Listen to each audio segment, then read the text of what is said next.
Hi viewers, welcome to our channel. ప్రస్తుతం మనతో ఉన్నారు హైకోర్టు అడ్వకేట్ అలాగే పొలిటికల్ అనలిస్ట్ హనుమత్ ప్రసాద్ గారు.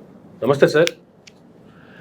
సార్, నిన్న 1వ తారీఖు పింఛన్లు పంచేటువంటి కార్యక్రమానికి వెళ్ళినటువంటి చంద్రబాబు నాయుడు గారు అనంతరం పాల్గొన్నటువంటి పబ్లిక్ మీటింగ్లో ఆయన పబ్లిక్ మీటింగ్ని అడ్రస్ చేస్తూ ఆయన చేసిన కామెంట్లు, గతంలో వైసీపీ ప్రభుత్వం బట్టలు నొక్కేమో అని పెద్ద గొప్పగా చెప్పింది, మీ అన్ని బట్టలు కూడా నా పింఛన్తో సమానం అని ఒక డైలాగ్ వదిలేశారు. ఈ ఒక్క కార్యక్రమంలో 33,100 కోట్ల రూపాయలు ఖర్చు అవుతుంది. భారతదేశంలో ఎక్కడా లేదు. ఒకప్పుడు బటన్ నొక్కారన్నారు, మీ బటన్లన్నీ నా పింఛన్తో సమానం అని చెప్పి మరొక్కసారి మీకు అందరికీ తెలియజేస్తున్నా. ఏంది అసలు ఆ డైలాగ్ యొక్క ఆంతర్యం ఏంది, దాని వెనుకున్న వాస్తవాలు ఏంటి, దీనికి సంబంధించినటువంటి మీ యొక్క విశ్లేషణ ఏంటి? ఇప్పుడు ప్రజల మీద ఆయనకు ఉండేటువంటి ప్రేమ. ఓకే, ఇప్పుడు అదేదో సినిమాలో పాట గుర్తుకొస్తుంది నాకు, చెప్పకనే చెబుతున్నా ఇదే ప్రేమనని. చెప్పకనే చెబుతున్నా. ఆ కవి ఎలా రాశాడో కానీ అప్పుడు ఏదో అనుకున్నాం, కానీ ఇది ఖచ్చితంగా అతికినట్టుగా ఉంటుంది అనమాట. అంటే ఆయన చెప్పకుండానే చెప్పాడు, పెన్షన్లు మాత్రమే ఇస్తాను, నేను మిగతావేమి ఇవ్వను, మీరు ఎన్ని చేసినా దీంతో సమానం అని. ఆయన సైడ్ భావం నుంచి అర్థం చేసుకోండి. అంటే మన భావాలని ఎలా ఉంటుందో ఆయనమే కాకుండా ఆయన ఏ రకంగా ఆలోచించుంటాడు. అంటే పెన్షన్లు మాత్రమే ఇవ్వగలను, పెన్షన్లు మాత్రమే ఇస్తాను, పెన్షన్లు మాత్రమే ఇస్తాను అన్నంతవరకు బాగానే ఉంది.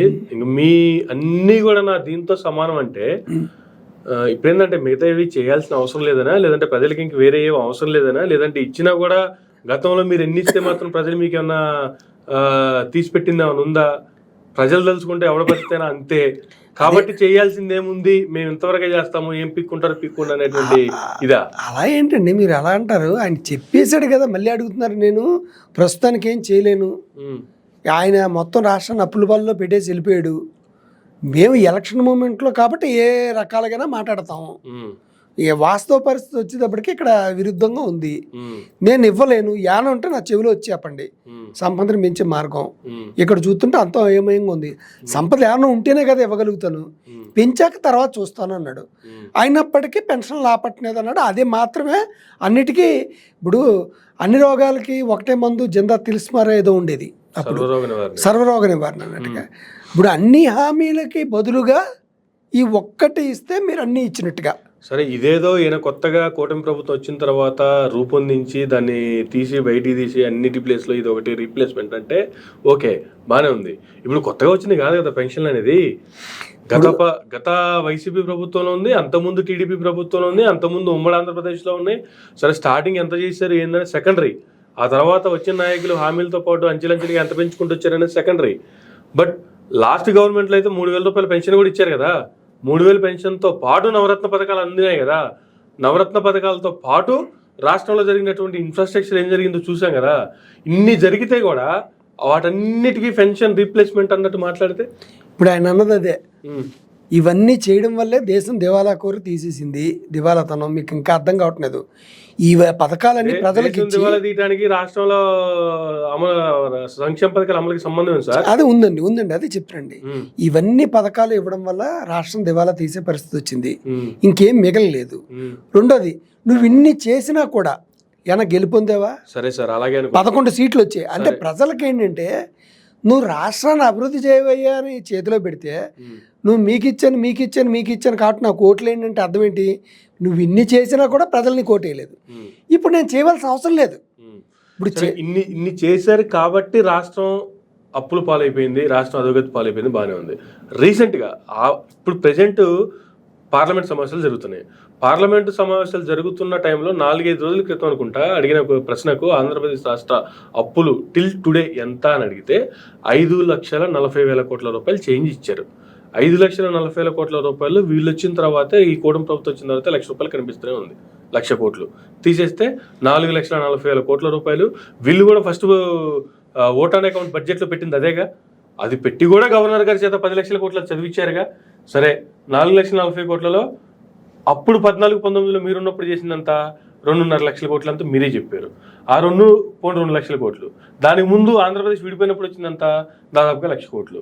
ఇవి ఇవ్వకపోతే ఈయన చేసినప్పుడు ఎంత 1,30,000 కోట్లు అని చెప్పి ప్రభుత్వాలు, వీళ్ళకి సంబంధించినటువంటి నేతలు, ఇప్పుడు ప్రస్తుత వాళ్ళ ఆర్థిక శాఖ మంత్రి పార్లమెంట్ సాక్షిగా అన్ని నిజాలు చెప్తున్నా కూడా 1,30,000 కోట్ల రూపాయలు మాత్రమే 5 సంవత్సరాల్లో జగన్మోహన్ రెడ్డి అప్పులు చేసి 2 సంవత్సరాల కరోనా విపత్తును ఎదుర్కొని మిగతా 3 సంవత్సరాల్లో నానా తిప్పులు పడి విలేజ్ సెక్రటరీలు కానివ్వండి, రైతు భరోసా కేంద్రాలు కానివ్వండి, నాడు నేడు స్కూల్స్లో ఇన్ఫ్రాస్ట్రక్చర్లో భాగంగా స్కూల్స్ బాగు చేయడం కానివ్వండి, ప్రజలకు ఇచ్చినటువంటి నవరత్నాలు కానివ్వండి, ఒక పక్కన చూసుకుంటే పోర్ట్లు, ఒక పక్కన చూసుకుంటే ఫిషింగ్ హార్బర్లు, మరో పక్కన చూసుకుంటే మెడికల్ కాలేజీలు, ఇన్ని నిర్మాణాలు జరిగి కూడా ఇంకా అప్పుల పాలైపోయిందంటే ఎలా సార్? ఇప్పుడు మీకు ఇక్కడ 2 విషయాలు గుర్తుంచుకోవాలి. ఇప్పుడు గవర్నమెంట్ గురించి మాట్లాడండి, గత గవర్నమెంట్తో పోల్చొద్దు. ఇక్కడ 2 రకాలు. ఒకటేంటంటే మాట తిప్పను మడమ తిప్పను జగన్మోహన్ రెడ్డి గారిది. ఒకటే మాట మీద ఉంటాడు, ఒకటే చేసుకుంటారు. దానివల్ల జనాలకు బోర్ కొట్టి తీసేశారు. చంద్రబాబు గారు ఏంటంటే యూటర్న్. ఇప్పుడు యూటర్న్ బాబు గారిని అని పలు సందర్భాల్లో ఛానల్స్ ఇచ్చి మనం అని చెప్పేది కాదు. అంటే యూటర్న్ అంటే ఏంటి? ఎలక్షన్ ముందు ఒక రకంగా, ఎలక్షన్ తర్వాత ఒక రకంగా. ఎలక్షన్ ముందు ఏంటంటే కేవలం అధికారంలోకి రావడానికి ఏవేవో చెప్తాం. ఇప్పుడు కుర్రోళ్ళు, పిల్లలు, ఇంట్లో చిన్నపిల్లలు ఏడుస్తుంటారు, అదిగో చందమామ తీసుకొస్తాను, ఇది తీసుకొస్తాను, అది తీసుకొస్తా అంటాడు. నిజంగా తీసుకురాగలడా? చందమామ తీసుకురాలేడు కదా. సేమ్ ఇక్కడ కూడా ఇదే స్ట్రాటజీ. ఏంటంటే ఓట్లు వేయించుకుని ఆ ప్రభుత్వాన్ని గద్దె దింపడానికి రకరకాల ఆశలు చూపిస్తారు, ప్రలోభాలకి లొంగేటువంటి. పిల్లోడి కడుపు నింపడానికి తల్లి చెప్పే చందమామ కథలను రాష్ట్రం సంక్షేమం కోసం రాజకీయ నాయకులు ఇచ్చేటువంటి హామీలు 2 ఒకటి. దీన్ని ఏమంటారండి మరి? ఇది కథలకు చెప్పినట్టు కాదా ఇది? ఇప్పుడు చంద్రబాబు నాయుడు గారు చెప్పేవి ముందు అవి ఇస్తానని చెప్పింది నిజ రూపంలోకి, వాస్తవ రూపంలోకి రాకపోతే దాన్ని కథనరా, కథలు చాలా చెప్పారనరా. ఆయన ఏంటంటే అక్కడ దింపడానికి, ప్రస్తుత పరిస్థితిని, ప్రస్తుత ప్రభుత్వాన్ని దింపడానికి ప్రజల ప్రలోభాలకు గురవుతారు. కాబట్టి ప్రజల నాడి తెలిసిన వ్యక్తి. 40 సంవత్సరాల పరిపాలనా కాలంలో ఆయన తెలుసుకుంది ఏంటంటే ప్రజల నాడి తెలుసుకున్నారు. ప్రలోభానికి గురవుతారు ప్రజలు, ప్రలోభం చేస్తే చాలు అన్న బేస్ మీద వెళ్ళారు. అక్కడ తెలీదు, ఆ లౌక్యం తెలీదు జగన్మోహన్ రెడ్డి గారికి. నేను మాట తెప్పను, మడం తెప్పను, నేను ఎలాగుంటే అలాగ ఉంటాను, ఒకటే మాట ఒకటే పద్ధతి అనుకున్నాడు, వెళ్ళిపోయాడు వెనక్కి. ఆ టైప్ టెక్నిక్లు తెలియవు. ఇక్కడ కొన్ని టెక్నిక్స్ రాజకీయాల్లో తెలియాలా. ఆ తెలియాలి కాబట్టి ప్రజలకు ఏ రకంగా చెప్పాలి, విద్యార్థులకు టీచర్ ఏ రకంగా పాఠం చెప్తారో, ఎప్పుడు ఆకర్షితులు అవుతారో, ఏ రకంగా మన వైపు తిప్పుకోవాలో చేశారు. లోపల అంతర్గతంగా తెలుసు కదా. నిజంగా అన్ని చేసినా కూడా అతను వదిలేసి నేను 2 కథలు చెప్పేటప్పుడు నా వెనకాల వచ్చేసారే అనేసి. ఇప్పుడు అంటే అర్థం ఏంటి? మాటలతో కడుపు నింపితే చాలు ప్రజలకి, వాస్తవాన్ని ఇవ్వట్లేదు. మాటలు ఫుల్గా మాట్లాడి ప్రజల్ని అలా జోస్ చేస్తే వాళ్ళు ఓట్లేస్తారు. ఇప్పుడు ఇంతటి దానికి ప్రజలకి ఇచ్చిన హామీలు నెరవేర్చాలా? వాళ్ళు ఏమైనా నెరవేర్చమని అడిగారా? ఏమైనా ఉద్యమం చేశారా? ఇది ప్రతిపక్షాలు చేస్తున్నటువంటి కుట్ర. ప్రతిపక్ష నాయకులు మాత్రమే అడుగుతున్నారు, మాకు ఇవ్వలేదు, వాళ్ళకి ఇవ్వలేదు, వీళ్ళకి ఇవ్వలేదని. నిజానికి ప్రజల నుంచి ఏమైనా వ్యతిరేకత ఉందా? అందువల్ల ప్రజల్లో వచ్చేటువంటి మార్పును చూసుకుని ఇవ్వక్కలేదు అనుకున్నాడు. ఇవ్వక్కలేదు అనుకుని ఇండైరెక్ట్గా చెప్పాడు. చెప్పకనే చెప్తున్నా అన్న అర్థం ఏంటంటే, ఒకవేళ ఆదాయం పొందితే వచ్చే మార్గం ఏమైనా ఉంటే చెప్పండి, నాకైతే తెలీదు. ఆదాయం వచ్చే మార్గం ఏమైనా చెప్తే, ఆదాయం పెరిగితే కనుక అప్పుడు చూస్తానని ఆయన ఎవడో అన్నాడట. రాష్ట్రంలో ఎక్కడ, రాష్ట్రానికి సంబంధించే కదా, దేశంలో ఎక్కడేం జరిగినా కూడా నా ఖాతాలోనే వేసుకుంటా అని చెప్పేటువంటి చంద్రబాబు నాయుడు గారు ఆదాయం పెంచడానికి మార్గాలు నాకు తెలీదు అని చెప్పడం కాస్త ఆశ్చర్యంగా లేదా? ఇది ఆదాయం తెలియదు అని చెప్తూనే ఆదాయం తెలిపే మార్గం ఏమంటే, మేధావులు కదా మీరు అందరూ మారుతున్నారు కదా, మీరు ఏమన్నా చెప్తే స్వీకరిస్తాను, అప్పుడు చేస్తాను అంటున్నాడు ఆయన. ఇప్పుడు ఇదివరకు ఒక సామెత ఉండేది, నేను లేస్తే మనిషిని కాదనివ్వట, నేను లేస్తే నా సంగతి నీకు తెలియదు అనేవట.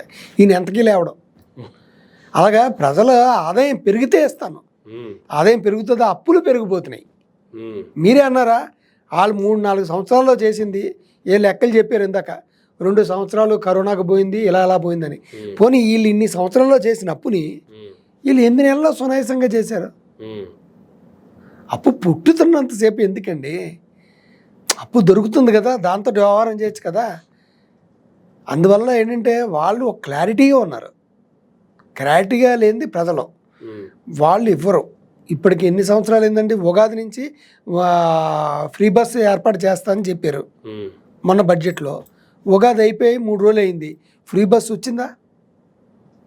లేకపోతే శ్రీరామనవమి, దసరా అప్పుడు ఏర్పాటు చేస్తారు. ఇప్పుడు ఏంటంటే వాళ్ళకి మొదటి నుంచి ఒకటే పద్ధతి, ఫస్ట్ నుంచి చూసుకోండి. తెలుగుదేశం ఆవిర్భావం దగ్గర నుంచి కూడా ఎప్పుడంటే ఎలక్షన్ 2-3 నెలలు ఉందనగా ఇస్తారు, అది చాలు.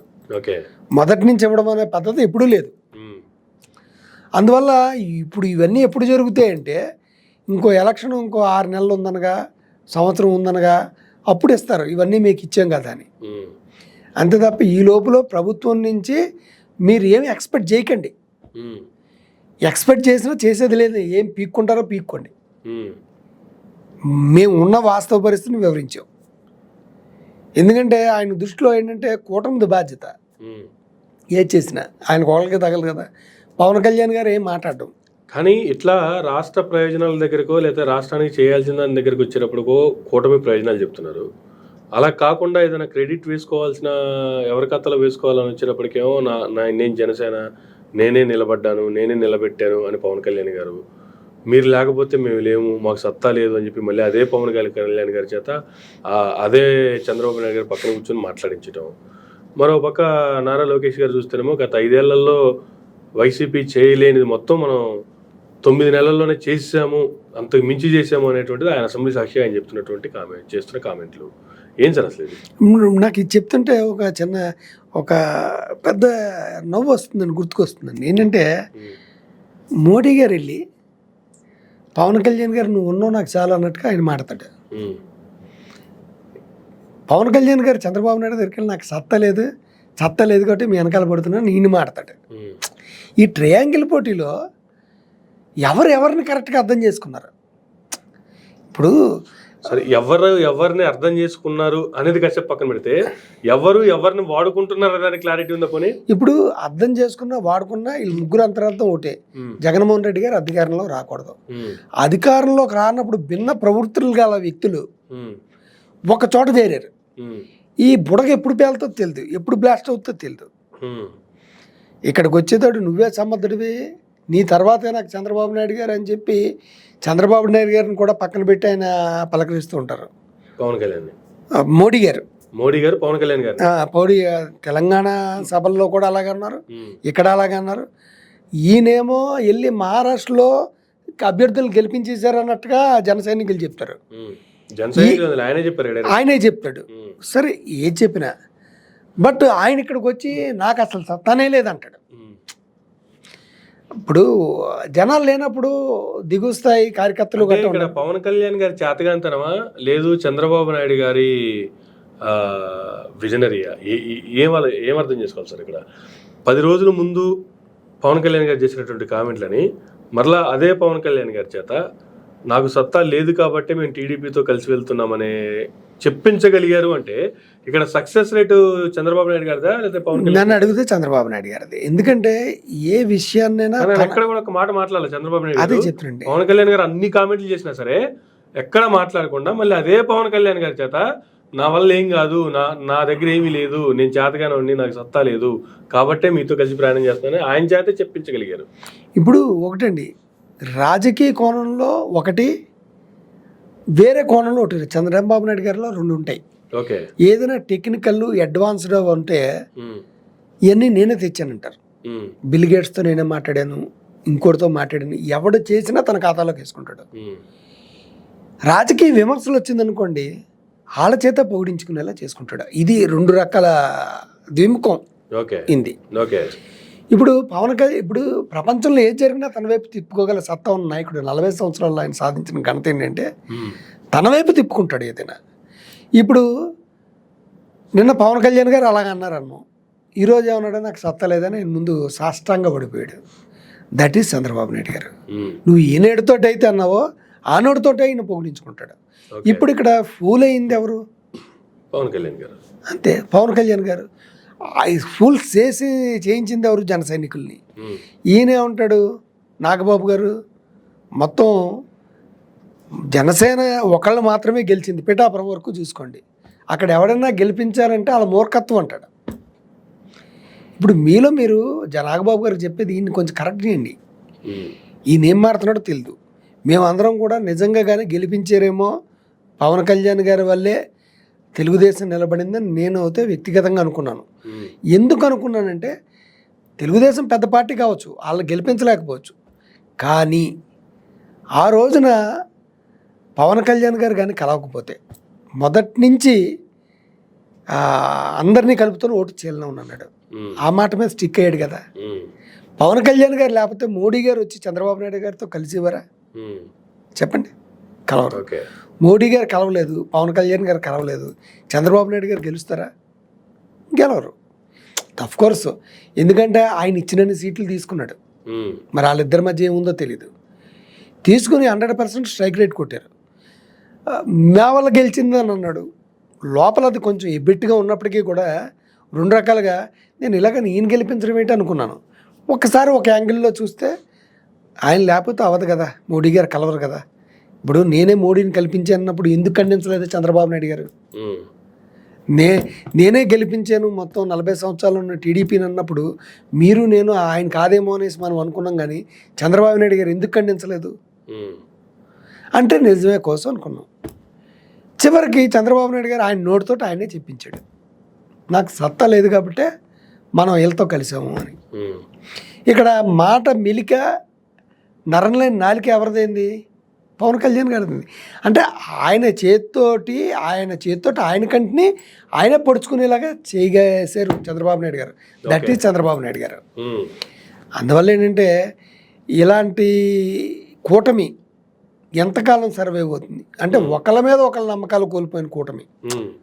మళ్ళీ రేపు పొద్దున్న ఆయన ప్రత్యేకంగా జన సైనికులతో సమావేశం ఏర్పాటు చేశారు అనుకోండి, ఆయన వేరే విధంగా మాడతారు. ఈయన దగ్గరకు వచ్చినప్పుడు వేరే విధంగా మాడతారు. ఇంకా బీజేపీ సంగతి సరే కదా, వీళ్ళిద్దరికీ ఎవరు వ్యతిరేకంగా ఉన్నారో వాళ్ళని తీసుకొచ్చి ఎంపీల కింద ఎమ్మెల్సీల కింద వాళ్ళ కోటాలో వీళ్ళ సీట్లు తీసుకుని వాళ్ళ తాలూకు మనుషులను జగన్మోహన్ రెడ్డికి అనుకూలంగా ఉండేటువంటి మనుషుల్ని వాళ్ళు ప్రవేశపెడతారు. చంద్రబాబు నాయుడు గారు చెప్పిన మాట చేయడు, పవన్ కళ్యాణ్ గారు అంతకంటే చేయడు. చంద్రబాబు నాయుడు గారు సూపర్ 6 అంటారు, ఒకటి చేయరు, పెన్షన్లతో సరిపెట్టేసుకోండి అన్నాడు. చివరి మాట ఏంటంటే దాని అర్థం ఏంటంటే ఆయన ఇచ్చినవన్నీ నా పెన్షన్లతో సమానం, అంటే పెన్షన్లు మాత్రమే ఇస్తానని. ఆ పెన్షన్లు ఎంతమందికి ఇస్తున్నారు? అందరికీ అందుతున్నాయా? అందులో చాలామంది కట్ అయిపోయాయి. కొంతమంది చెప్పే మాటలు రుచా ఆయనే చెప్పాడు వైఎస్ఆర్సీపీ వాళ్ళకి ఏ పథకాలు ఇవ్వకండి. ఇప్పుడు వాళ్ళ తాలూకు మనుషులకి పెన్షన్లు తీసుకునే వాళ్ళు కట్ చేసేస్తే మరి ఆయన ఏ దృష్టితో అన్నారో తెలీదు. అంటే దాన్ని మీరు ఇంకో కోణంలో ఆలోచిస్తున్నారు. నేనన్నది ఏంటంటే ఈ పెన్షన్లతో సరిపెట్టుకోండి, ఆయన ఎన్ని చేసినా ఇది మాత్రమే మేము చేస్తాం, దీంతో సమానం, ఇంతకంటే మేము చేయలేము, మీకు ఇష్టం ఉంటే తీసుకోండి లేకపోతే మానేయండి, ఇది కూడా అంతే దాని అర్థం అదే. ఆయన అన్నీ ఇచ్చాడు. ప్రజల్లో ఎక్కడ కూడా దీని మీద వ్యతిరేకత కానీ లేదంటే ఒకవేళ వ్యతిరేకత వస్తే తర్వాత మళ్ళీ మార్చుకుందాం అని కానీ అటువంటి ఆలోచనలు ఉంటాయా జనరల్గా? లేదు అంటే మార్చుకునేవి ఏమి లేదండి. అంటే మార్చుకునేవి ఉంటే వెరీ క్లియర్గా చెప్తారు కదా. అందుకే ఒకటి ఒక మొక్క వేసి వదిలేశారు కదా, ఆదాయం పెరిగితే అప్పుడు చూస్తాను అన్నాడు, లేకపోతే మీకేమైనా తక్షణం తెలిస్తే నాకు వచ్చి చెప్పండి అన్నాడు. ఇప్పుడు ఒకటండి, అన్నీ ఇచ్చిన వాటితో సమానం అంటే ఏంటి? దీన్నే సమానం కింద భావించండి. ఇప్పుడు పూజ చేసినప్పుడు చంద్రుడికో నీళ్ళు పోగా అంటాం, అంటే ఏదో చిన్నది పెడతాం, దాంతో సరిపెట్టుకోండి, అది ఈక్వల్ అని అర్థం. మీ ఇచ్చిన అన్ని పథకాలతోటి దీన్ని సమానంగా భావించండి, ఇది మాత్రమే ఫైనల్ అని చెప్పకనే చెప్పేశాడు ఆయన. దాని గురించి చర్చ అనవసరం అండి, ఎందుకంటే ఆయన చేయరు. 2 నెలల క్రితమే చెప్పేశారు, చెప్పుకుంటూ వచ్చారు ఇది అవ్వలో అది అవ్వదు అని చెప్పి. ఆయన ప్రశ్నిస్తాన్న పార్టీ పెట్టినోడు చంద్రబాబు నాయుడు గారు ఎవరినైనా ప్రశ్నించమంటే ప్రశ్నిస్తాడు. వాళ్ళ కార్యకర్తల్ని పొంగించడానికో లేకపోతే వాళ్ళ కార్యకర్తల ద్వారా ఉత్సాహం చేయడానికో నేను అది చేశాను ఇది చేశాను ప్రగల్భాలు పలుకుతాడు పవన్ కళ్యాణ్ గారు. నిజానికి వాళ్ళ బాసు ఎదురుగుండా నిలబడితే చిత్తం మహాప్రభు చచ్చా నాదేముందా, నాదేం లేదని మీ వల్లేనండి అంతాను. మీరుంటే చాలు, 15 సంవత్సరాలు కాదు 20 సంవత్సరాలనే మీరే. వీళ్ళే అనుకుంటారంటే 2 సంవత్సరాల్లో పవన్ కళ్యాణ్ గారు ముఖ్యమంత్రి అవుతాడేమో, లేకపోతే నెక్స్ట్ ఎలక్షన్లో ముఖ్యమంత్రి అవుతాడేమో అని జన సైనికులు వీరమైళ్ళు అంటారు. ఆయన వచ్చేది 15 సంవత్సరాలు మీ పాలన కిందే పనిచేస్తూ ఉంటారు. ఆయన పాలన అంటే ఏంటి? ఆయన 5 సంవత్సరాల తర్వాత లోకేష్ గారు ఎక్కుతారు, ఆయన కింద పనిచేస్తాను. పైకి వచ్చేటప్పుడు లోకేష్ గారిని ఒప్పుకోమంటారు కానీ ఇండైరెక్ట్గా తెలుగుదేశం పార్టీ అండర్లో పనిచేస్తామని ఇండైరెక్ట్గా ఆయన చాలాసార్లు చెప్పాడు అసెంబ్లీ సాక్షిగా.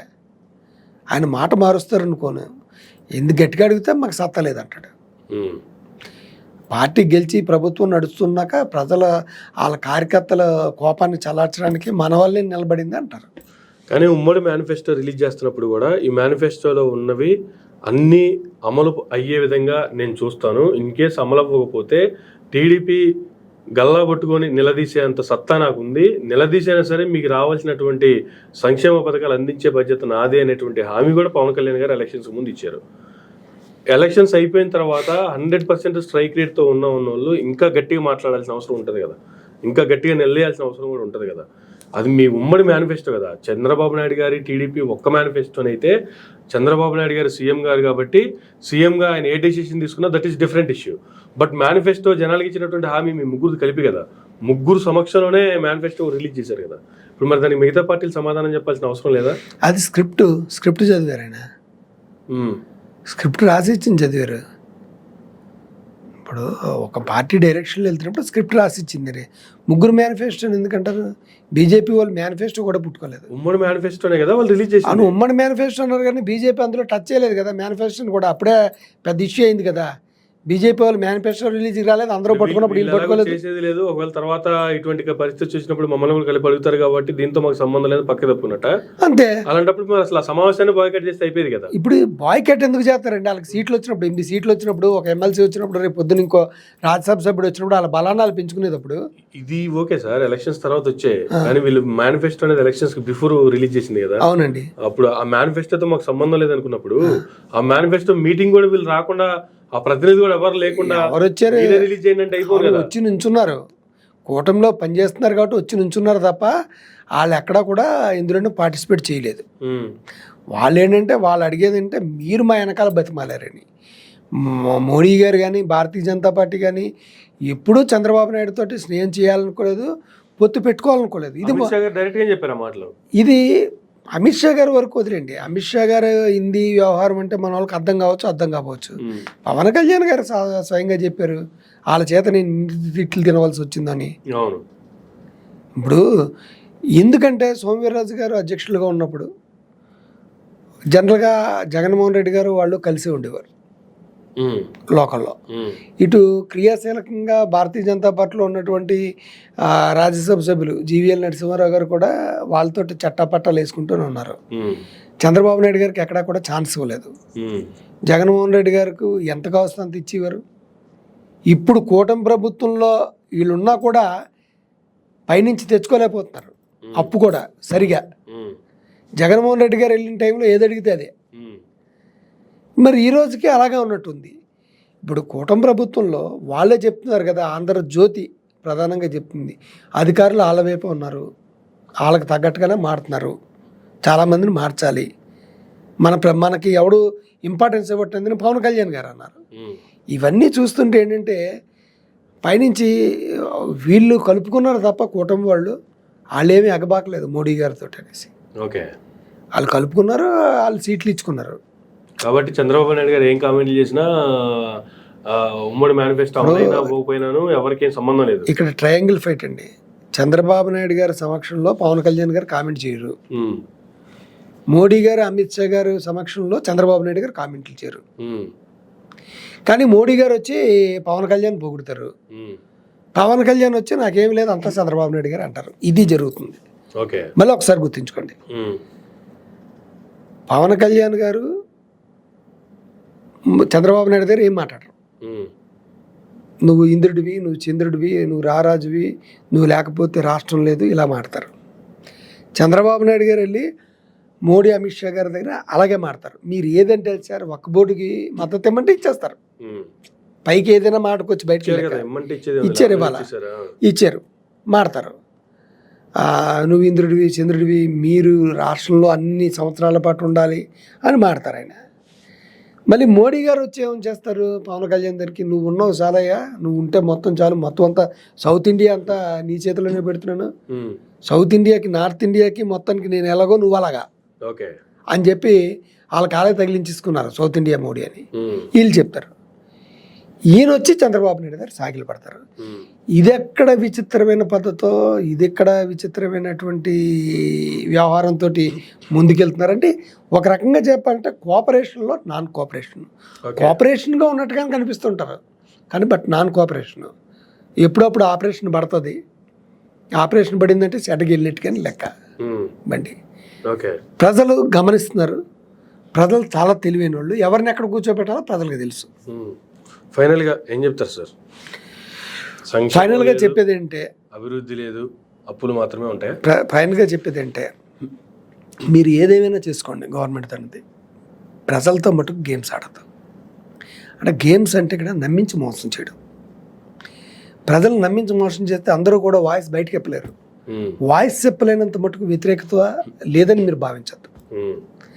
అయితే మీ మీద ఇప్పటికే చాలామంది వాయిస్ ఇప్పుతున్నారు, ఇప్పుడు ఇప్పలేంది.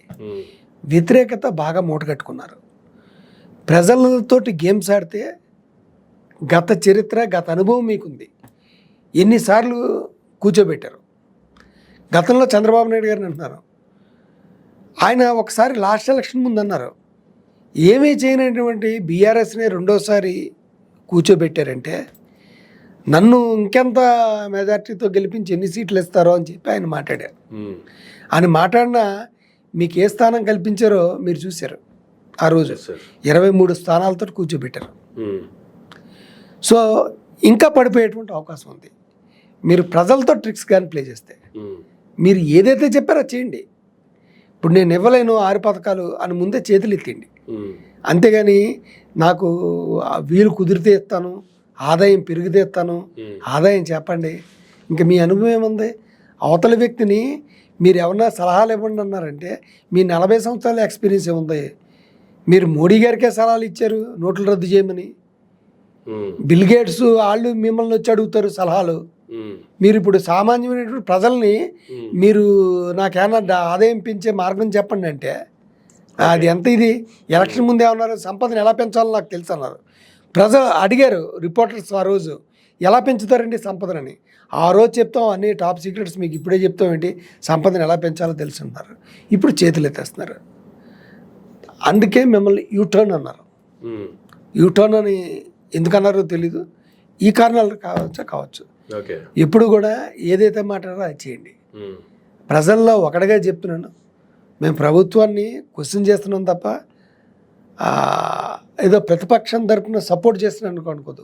ప్రతిపక్షంలో ఉన్నప్పుడు ఎవరినైనా క్వశ్చన్ చేయాలా, ప్రభుత్వాన్ని మాత్రమే క్వశ్చన్ చేయాలి. జగన్మోహన్ రెడ్డి గారు అధికారంలో ఉండడం, జగన్మోహన్ రెడ్డి గారిని ప్రశ్నించాం. ఇప్పుడు వాళ్ళ ప్రస్తావన అనవసరం, వాళ్ళకి ఇచ్చే పనిష్మెంట్ ఇచ్చారు. ఇప్పుడు మిమ్మల్ని మాత్రం ప్రశ్నిస్తాం, సమాధానాలు చెప్పాలి. మీరు చెప్పి తీరాలి. ప్రజలకు ఏదైతే అనుకున్నా అందులో 50% అని చేయండి.